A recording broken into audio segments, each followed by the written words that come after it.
Listen. Can you hear it? Water.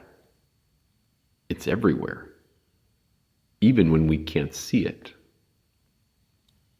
It hides in the air. It's in the breath you take. It's in the clouds that drift above the world. It lives in the rivers that run, in puddles that sparkle after rain, in lakes that reflect the sky like a mirror. Sometimes it falls from the clouds, soft as a whisper, or loud as a drum.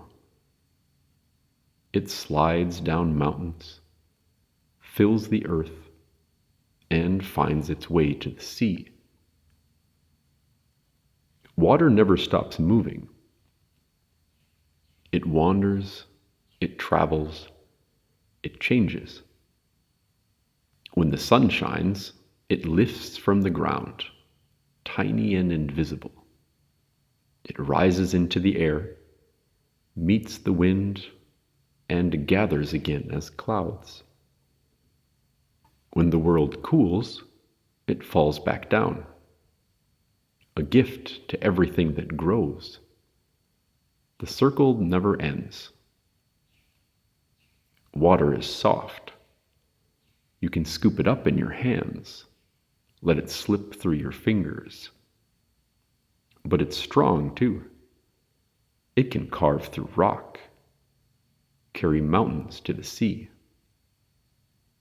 It can rush in rivers, crash in waves, or sit still in a pond, so quiet you can see your face inside it. Water gives life. It feeds the trees, fills the roots, and wakes the seeds that sleep in the soil. It gives fish their homes, frogs their ponds, and clouds their shapes. We drink it, and it becomes us. It moves through us, just like it moves through the world.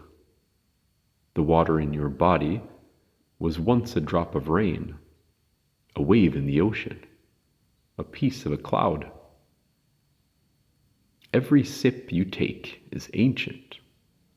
It has been everywhere, over mountains, through rivers, across the sky. Water can roar like thunder, or rest like glass. It can hold you up when you float, cool your skin, and wash the day away. It's the sound of rain on the roof, the hush of waves on sand, the rhythm that keeps the world alive. So next time you drink, or splash, or feel the rain on your face, remember, you are touching something endless. Water is life. Water is movement. Water is you.